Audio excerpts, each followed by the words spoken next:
Hello, my friends, and welcome to another episode of Unlimited. Today, we are talking about how to stop reacting and start responding. I think this is an important topic right now, not just because I said that we were going to talk about values in this month of March, but because being able to create the space to respond intentionally and consciously is so key during times of upheaval when our stress response is much more in high gear. There's a lot going on right now. There's been a lot going on right now. And frankly, I've had a really hard time getting my brain around doing this podcast because there is so much going on. There's been a lot for me personally with kid stuff and school stuff and business stuff and all the things, but also in the world right now. I am recording this a day after Russia has invaded Ukraine. So there's a lot of draw to distraction, to doom scrolling, everything, just emotional drain. And it can make it really hard to make conscious decisions because emotions take energy, and we don't really recognize that in this society. We don't give any weight to that or space for that, and I think it's really important that we do that. That's one of my values. So we're going to talk a little bit about that aspect and being able to give that space to yourself, honoring where you are and what's going on so that you can show up in a way that is authentic as well as conscious versus just reactive, because, reactiveness is authentic. Like when you're pissed off and you yell at somebody, well, that's authenticity right there, but it's not necessarily how you want to engage. So being able to honor where you are rather than beat yourself up also creates space. But stopping the doom scrolling, finding decisions to make, because oftentimes when our survival brain is in gear, we don't see that we have choices that we can make when it's anytime, not just when everything feels like overwhelming, but that certainly doesn't help. And then digging into consciously engaging your values and understanding how values work in the background, but how you can take that awareness into a more conscious and supportive space, both for yourself, but also for people around you. So that's what we're going to dig into in this episode. It's a big part of what I do when I work with clients, because a lot of what we're doing is helping you to make conscious decisions that move you towards your goals in an aligned way. So all of those spaces where you're saying you want to do something, but you're not doing it, or you are unclear as to what you want to do, to be able to kind of filter through all of the crap that is blocking your ability to engage and see, whether it is overwhelm from external, overwhelm from internal, both, all of that, sifting through that so that you can clearly see the next indicated step towards what you want. And in the process, bringing more of it in so you're not just waiting for an end goal. That is the core of the work that I do. It's work that I'm passionate about, and it's work that I'm trained to do. So if that is the kind of support that you would like, and just to have someone sit with you. I offer coaching packages. I have a group program, but even if it's just one thing that you want to dig in and get clarity around, I have an option to sign up for that on my page. I will have a link directly to that session in the show notes. So if that's something that you would like to grab, I encourage you to do that, because right now there's a lot going on. And it is still important that we continue to be able to show up and not do business as usual, but do business in a conscious and aligned way so that we can continue to make a difference as we are able to. So grab that spot if you would like that kind of support. And without further ado, let's get started. Hey there, I'm Valerie Friedlander, Certified Life Business Alignment Coach, and this is Unlimited. This podcast bridges the individual and the societal, scientific and spiritual, positive and negative, nerdy and no, there's just a lot of nerdy. Come on board and let's unlock a life that's as badass as you are.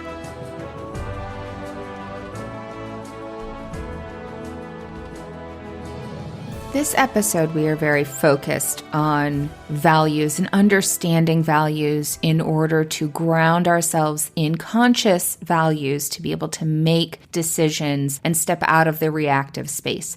At the same time, we do need to engage the emotional component, which we'll do more work around in later episodes. But reactivity stems a lot from our emotional reaction, which stems from the way that we are perceiving a situation and what our limbic system thinks about all of that. So it's important to remember that that happens without conscious thought. So no matter how conscious you get about stuff, your limbic system is still working very hard to keep you safe, to support you in the way it knows how. It's just a brain thing. So I like to remind you, especially in times like this, in times of heightened stress, regardless of where that stress is coming from, that emotions use energy. And it's not something that you can necessarily pre-plan for. You're not going to be able to budget except in some circumstances. So like if you know that you're going to go into a situation that's going to have a lot of emotional charge for you, you can budget and plan accordingly to support yourself with that. But there are going to be times where you're listening to the news or you're scrolling through social media or someone calls you and you have to deal with something in the moment, and you won't be able to say, oh, well, I'm just not going to have feelings about this today. It's going to happen just automatically. So it's important to know that emotions use energy. We don't live in a society that honors emotions and allows space for them. We only acknowledge the doings and the activities, and usually only when there's a tangible result attached to it. So it's really difficult sometimes when you feel exhausted after an interaction or overhearing something or reading something or whatever it is, and you're tired. And then the automatic messaging is, well, I just have to push harder. I just have to do more.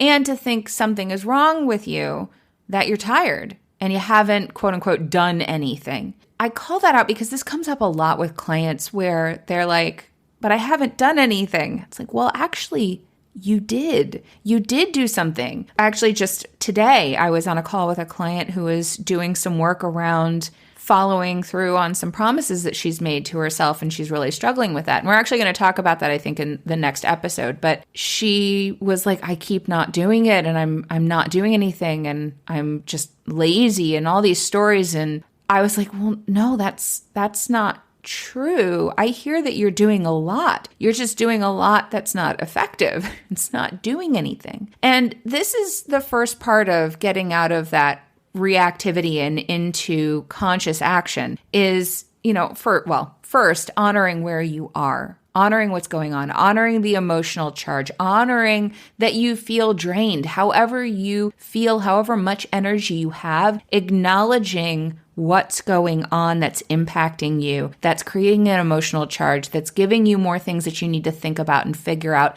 The decision fatigue, if you have a whole bunch of things going on, it is really important to know that the more drained you are, the more your brain functions in survival mode because it's trying to help you. It's trying to do things that follow the patterns because it uses less energy to do that, which means that you're more likely to repeat patterns. You're more likely to perceive threats because it's on high gear for other potentially dangerous things. And that's because the conscious decider part of your brain uses more energy. So that means that second part of it's really easy to just kind of doom scroll. Right? I don't know if you've heard that term before, but scrolling through social media, scrolling through the news, and consuming all of the things that you don't have control over can get exhausting. And part of the reason we do that is because worry makes our brain feel like it's doing something. So it doesn't matter if what you're doing is effective or not effective. And by effective, I mean that it moves you towards what you want versus not moving you towards what you want. There are a lot of things that we don't have control over. And the more we pour energy into those things, the less energy we have to do the things that we do have control over, the things that we can do. And really, those consist of you. Like all of the things where you have power are about you and what you can do and what you can take action with. Now, that's why our brain worries, and why we worry is because that spending of energy feels like it's doing something. So when we're pouring out energy, even if we're like, oh, well, it's not working, we're going to be exhausted. We're still going to be tired because we're pouring out energy. So especially with things where we don't have control over the situation, it may be that some energy is needed there, whether it is to care for ourselves or because we want to put intentional energy toward whatever is going on. So if you find yourself caught up in, especially the big things in the world that you really can't directly impact, looking for ways that you can have an impact. And this is how we step out of the reactivity, which would be like just the doom scrolling, taking things on, worrying about them, kind of chewing on them mentally and emotionally, to take it out of that and go, okay, what, if anything, can I do about this? Are there organizations I can donate to? Are there places that I can volunteer? How can my gifts and my resources support action in this? And sometimes there isn't anything that we can do. Maybe there isn't an opportunity yet that is available to us to take action. And this is where something like prayer or sending energy or holding someone or a situation in the light can be really helpful, because it is a more productive way of intentionally giving energy to something that you can't do anything about. Now, will it make any difference? Will it change anything? That's something that we could talk about. Putting energy towards something, even if it's just mental energy. There are plenty of people who, when they've been in a rough spot, have said they can feel the prayers of people thinking about them. And so in that sense, I do think it matters when people know that other people are holding space for them, are sending love their way. That can matter. That can make a difference. When it's something bigger, perhaps that's there. But also what it does for you is it keeps open your attention to finding opportunities. So when you are consciously, consistently giving energy towards something, you're more likely to see opportunities, find opportunities, be open to opportunities, talk about it, receive those opportunities. So that's a way of consciously engaging even when you can't do anything about it. And that's the bigger picture. Now, when we're talking about the smaller things, the things in life, going back to this client of mine, and pouring energy into trying to control other people, places, and things to make it so that the conditions are just right for her to be able to do what she wants to do. That is where the energy is just disappearing. So a big piece of this then is finding the decisions that you can make. Now, as I mentioned, that conscious decider part of your brain is using more energy. So it does take more space and mindfulness, as it were, to allow that to happen. So tapping into the curiosity. Curiosity and judgment can't exist in the same space. Your survival brain is going to focus in on the judgment, on the right and wrong, good and bad, to simplify decision making. So if you can give yourself some space to check in, where are the decisions that I can make here? This is where values come in then. Because if you spend a little time identifying consciously your values, you'll be able to tap into them more easily. We don't do anything that doesn't align with our values. Now, that does not mean that they are values that we want to be aligned with. It just means that they're values that we hold. It also doesn't mean that we're honoring all of our values in the process. oftentimes we will honor the values that match up with the societal stories and the societal values, which may or may not be ones that we agree with. But if we've internalized them, we're going to follow those over other ones. So for example, that push-pull between family and self-care, especially as a woman, where we've gotten all these messages about, oh, you have to take care of everybody else first. That's your responsibility. That's what makes you a good mom or a good wife, is taking care of other people. It's much harder to see how taking care of ourselves takes care of other people. And we're much more likely to perceive opportunities to take care of other people and beat ourselves up over times when we don't show up like that, especially if we're surrounded by people who have that expectation of us and their own stories about what it means to be a good spouse or good parent and all of that. So when you spend a little bit of time consciously engaging your values and what's going on, then you can step back from the reactivity. You can honor where you are, where that reaction is coming from and why, whether it's that you're honoring a value or you're threatening a value, or that someone else is honoring a value that you hold or threatening a value that you hold, and check in. Is this a value that I want to be holding? Is there a way that I could honor multiple values? Or maybe it's honoring one value now with the awareness that I am going to honor this other value later in this other way. It allows us to communicate better, and it allows us to make those conscious choices versus the reactive choices.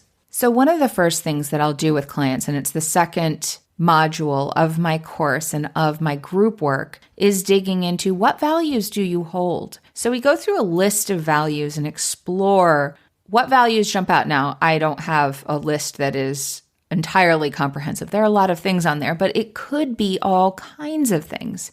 Values such as accomplishment, adventure, beauty, creativity, family, humor, integrity, fun, nature, openness, privacy, professionalism, respect, security, service, authenticity, reliability. All of those and many more can be values that we hold, whether they are ones that we're holding because we feel good when we honor them. We feel like the process of honoring that value feels good, or if we're honoring them because we're afraid of what will happen if we don't. And sometimes we can have values that go both ways. So, for example, family, going back to that push-pull between self-care and family and supporting our kids and spouse and all of that sort of stuff. If we don't take care of our family, then we are not a good person. That threat to the good personness can really come up and create a reactivity, especially if we make a choice and then someone suggests that maybe that was not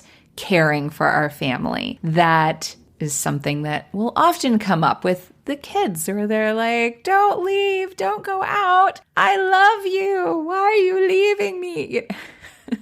I say this, it's kind of a joking way, but it's really difficult when kids do that. And they do. The young kids will often do that. I don't know how many of you have experienced that, but it's definitely been true in our house. So that can create anger and frustration or guilt. Guilt is the conflict of two values. So when you're like, I'm excited and happy to go do something with my friends and show up for a friend and do self-care for me. And then the family thing is like, oh, but I'm threatening that family and they're going to feel neglected and feel like I'm abandoning them and all of those stories. You feel good honoring the value of friendship and self-care and all of that. You feel bad threatening the value of family, and then you feel doubly bad because you feel good.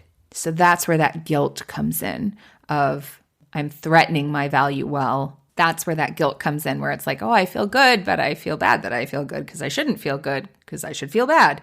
And all of that is playing in the background. It's not usually a conscious thing. So that's where it's important to notice what's going on, because that's the first piece. Once you have found the decisions to make, right? Noticing that there is a decision here and noticing then what the values are at play that are creating the discomfort or unhappiness with making one or the other decision. And if you know what the values that are at play are, then you can consciously show up to those values and find solutions that help you honor the values that you have. Again, either by finding a way that it is honoring both values. For example, with that going out, hey, when I take care of myself and I give myself space, then I am able to show up more like the mom and the spouse that I want to. Or it could be that you also are able to go, I've made plans to have fun with you at this time, and I've had plans to have fun with my friends this time. And so while they're not happening at the same time, it hits multiple levels of honoring your values and allows for that conscious choice instead of just the reactive anger and frustration and resentment if you don't do the thing, and guilt if you do the thing, and all of those emotions that are adding to the drain that you experience, which then makes it harder to make conscious choices. Part of this is engaging the art of the pause. So in the moment when faced with these decisions, you can give yourself the space to pause and acknowledge the feelings that are happening and make a choice from that space versus blaming yourself or other people for what's going on or for the emotional charge that's happening. The other piece of that is taking a little time ahead of time to acknowledge what your top values are so that you can make decisions both in the moment and as you make plans for yourself in a way that honor those values, as well as noticing if you are neglecting a particular value.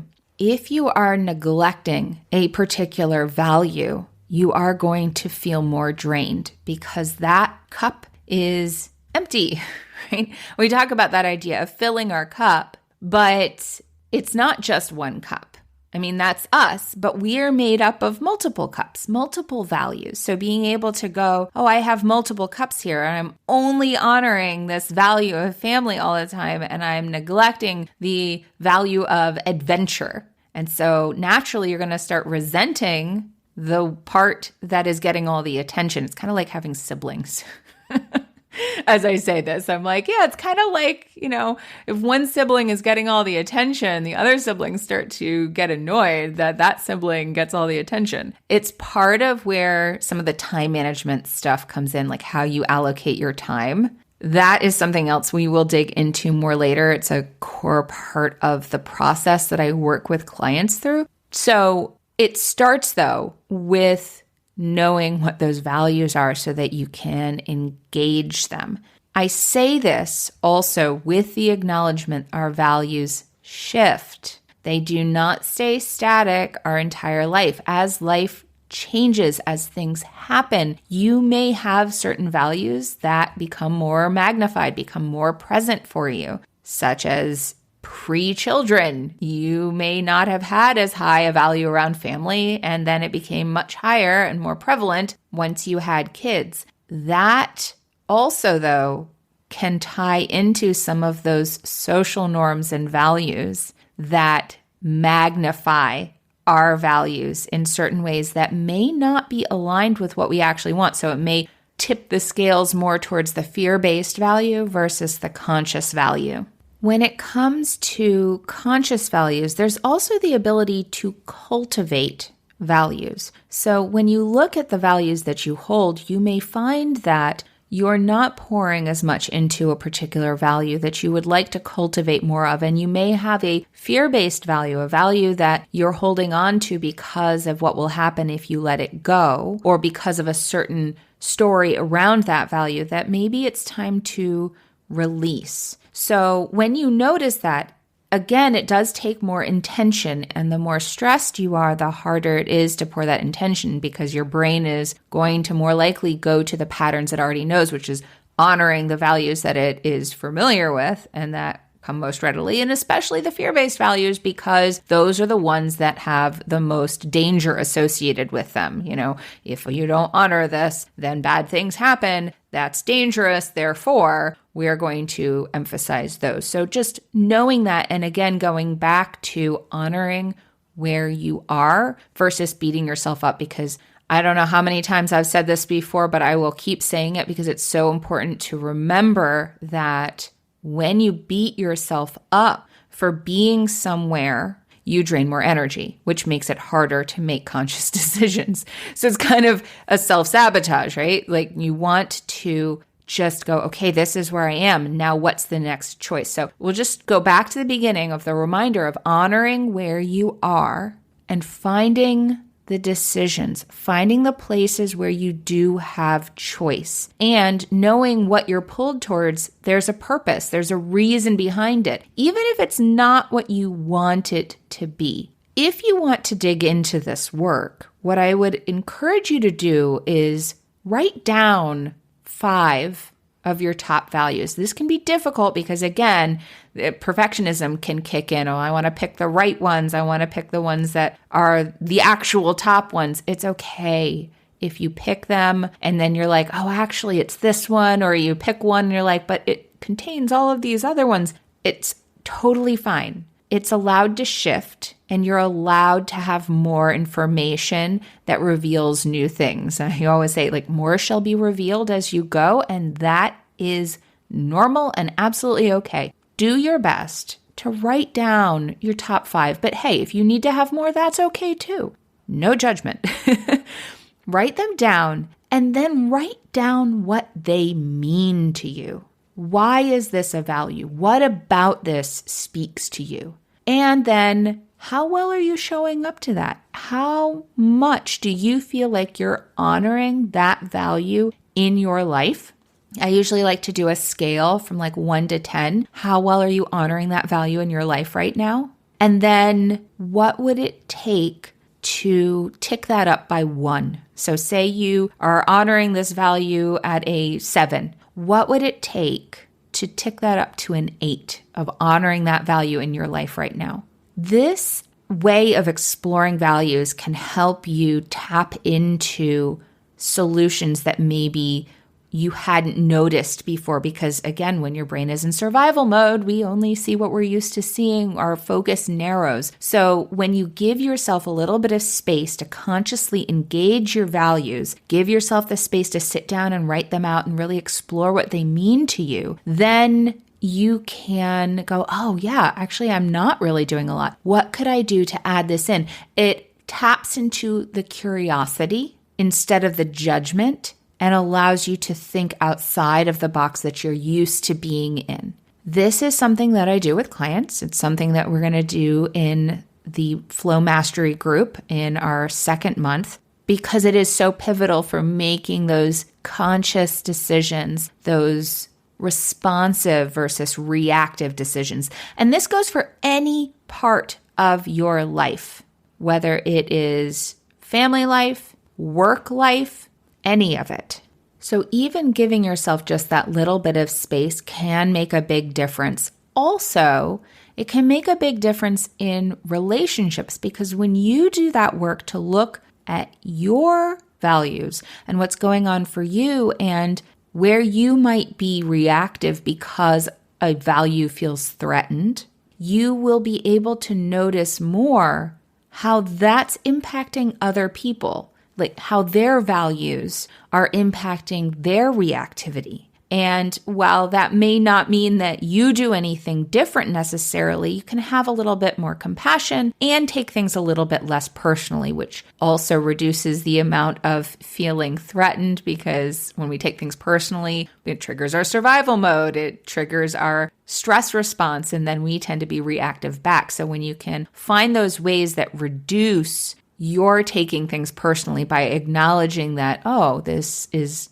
a value, they probably have a value that's being threatened, taking down that, taking it personally, then you're able to show up more consciously because you don't have that trigger hitting you and making you more reactive. So taking a little bit of time to do that. Now, again, these sorts of explorations can be really difficult to do on your own because oftentimes we don't see the box that we're in, right? Like you don't see that label that's on the box. So it's harder to go, oh, that's what's going on here, without someone else to support being curious. So at minimum, try doing this exploration with a friend. In the workbook that I have created for alignment with couples, I encourage you to do that with a spouse, both on your own, but then coming together and exploring how that works within your family and how you may have family values or differing values at play that's creating some tension. So if you and your spouse can both be on board to do that, it can be really powerful. Or a business partner or a colleague or a friendship, any of those spaces can be really interesting to explore together, because then you may see where some of that tension is coming up and how you may be unintentionally threatening each other's values.